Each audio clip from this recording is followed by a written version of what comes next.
दोस्तों, रोचक कहानियों के लिए हमारे चैनल को सब्सक्राइब करें और बेल आइकन को दबाएं। जब प्रकट हुई लक्ष्मी जी। इसी दिन समुद्र मंथन से समय क्षीर सागर से लक्ष्मी जी प्रकट हुई थी और भगवान विष्णु को अपना पति स्वीकार किया था।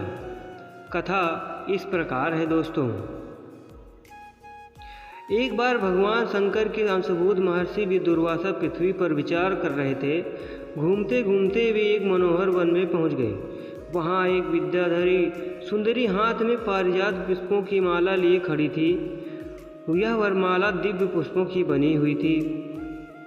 उसकी दिव्य गंध से समस्त वन प्रांत सुगंधित हो रहा था। दुर्वासा ने विद्याधरी से वह मनोहर माला मांगी। विद्याधरी ने उन्हें आदर पूर्वक प्रणाम करके वह वरमाला दे दी। माला लेकर उन्मत्त वेशधारी मुनि ने अपने मस्तक पर डाल ली और पुनः पृथ्वी पर भ्रमण करने लगे। इसी समय मुनिराज को देवराज इंद्र दिखाई दिए, जो मतवाले ऐरावत पर चढ़कर आ रहे थे। उनके साथ बहुत से देवता भी थे। मुनि ने अपने मस्तक पर पड़ी वरमाला उतार कर हाथ में ले ली। उनके ऊपर भंवरे गुजर रहे थे। जब देवराज समीप आए तो दुर्वासा ने पागलों की तरह वह वरमाला उनके ऊपर फेंक दी। देवराज ने उन्हें ऐरावत से मस्तक पर डाल दिया।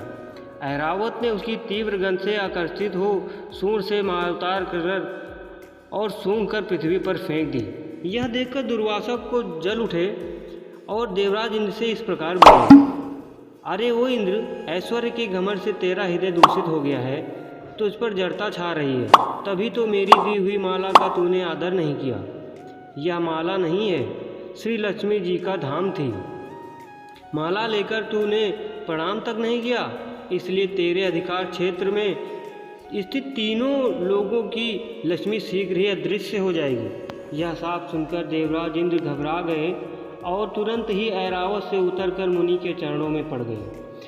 उन्होंने दुर्वासा को प्रसन्न करने के लिए लाखों चेष्टाएं की, किंतु महर्षि टस से मस न हुए। उल्टे इंद्र को फटकाकर वहां से चल दिए। इंद्र भी ऐरावत पर सवार होकर अमरावती लौट गए। तब से तीनों लोकों की लक्ष्मी नष्ट हो गई। इस प्रकार त्रिलोकी के श्रीहीन एवं सत्वरहीन हो जाने पर दानवों और देवताओं पर चढ़ाई कर दी। देवताओं में अब उत्साह कहाँ रह गया था, सबने हार मान ली।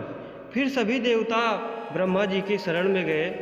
ब्रह्मा जी ने उन्हें भगवान विष्णु जी की शरण में जाने की सलाह दी तथा सबके साथ भी स्वयं भी क्षीर सागर के उत्तर तट पर गए। वहां पहुंचकर ब्रह्मा आदि देवताओं ने बड़ी भक्ति से भगवान विष्णु जी का स्तवन किया। भगवान प्रसन्न होकर देवताओं के सम्मुख प्रकट हुए। उनका अनुपम तेजस्वी मंगलमय विग्रह देखकर देवताओं ने पुनः स्तवन किया। तत्पश्चात भगवान ने उन्हें क्षीर सागर को मथने की सलाह दी और कहा, इसमें अमृत प्रकट होगा, इसके पान करने से तुम सब अमर और अजर हो जाओगे। किंतु यह कार्य है बहुत दुष्कर, अतः तुम्हें दैत्यों को भी अपने साथी बना लेना चाहिए। मैं तो तुम्हारी सहायता करूँगा।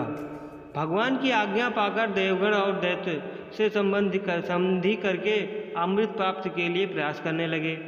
वे भांति भांति की औषधियाँ लाया और उन्हें क्षीर सागर में छोड़ दिया। फिर मंदराचल पर्वत को मथानी और वासुकी नाग को नेति रस्सी बनाकर बड़े वेग से समुद्र मंथन का कार्य आरंभ किया। भगवान ने वासुकी की पूंछ की ओर देवताओं को और मुख की ओर दैत्यों को लगाया। मंथन करते समय वासुकी की निश्वास आग से झुलसकर सभी दैत्य निस्तेज हो गए और उसी निश्वास वायु से विक्षिप्त होकर बादल वासुकी की पूंछ की ओर बरसते थे, जिससे देवताओं की शक्ति बढ़ती थी। भक्त वत्सल भगवान विष्णु स्वयं कच्छप रूप धारण करके क्षीर सागर में घूमते हुए मंदराचल के आधार बने हुए थे। वैसे ही एक रूप से देवताओं को में और एक रूप से दैत्यों में मिलकर नागराज को खींचने में भी सहायता करते थे तथा एक अन्य विशाल रूप से जो देवताओं और दैत्यों को नहीं दिखाई देता था, उन्होंने मंदराचल को ऊपर से दबा रखा था। इसके साथ ही वे नागराज वासुकी में भी बल का संचार करते थे और देवताओं को भी शक्ति बढ़ा रहे थे। इस प्रकार मंथन करने पर क्षीर सागर से क्रमशः कामधेनु, वारुणी देवी, कल्पवृक्ष और अप्सराएं प्रकट हुई। इसके बाद चंद्रमा निकले, जिन्हें महादेव जी ने मस्तक पर धारण किया। फिर विष प्रकट हुआ, जिसे नागों ने चाट लिया। तदनंतर अमृत का कलश हाथ में लिए धन्वंतरि का प्रादुर्भाव हुआ। इससे देवताओं और दानवों को भी बड़ी प्रसन्नता हुई। सबके अंत में क्षीर समुद्र से भगवती लक्ष्मी जी देवी दी प्रकट हुई। वे खिले हुए कमल के आसन पर विराजमान थी। उनके अंगों की दिव्य कांति सब ओर प्रकाशित हो रही थी। उनके हाथ में कमल शोभा पा रहा था। उनका दर्शन कर देवता और महर्षिगण प्रसन्न हो गए। उन्होंने वैदिक श्री सूक्त का पाठ करके लक्ष्मी का स्तवन किया, दिव्य वस्त्राभूषण अर्पित किए। वे उन दिव्य आभूषणों में विभूषित होकर सबको देखते देखते अपने सनातन स्वामी श्री विष्णु भगवान के वक्षस्थल में चली गईं। भगवान को लक्ष्मी जी के साथ देखकर देवता प्रसन्न हो गए। दैत्यों को बड़ी निराशा हुई। उन्होंने धन्वंतरि के हाथ से अमृत का कलश छीन लिया, किंतु भगवान ने मोहिनी स्त्री रूप के उन्हें अपनी माया द्वारा मोहित करके सारा अमृत देवताओं को ही पिला दिया। तदनंतर इंद्र से बड़ी विनय और भक्ति के साथ श्री लक्ष्मी जी ने देवताओं को वांछित वरदान भी दिया।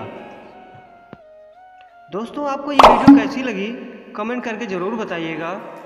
वीडियो को लाइक कीजिएगा, शेयर कीजिएगा और हमारे चैनल स्पाइसी स्टोरीज़ को सब्सक्राइब करके बेल आइकन को प्रेस कीजिएगा। धन्यवाद।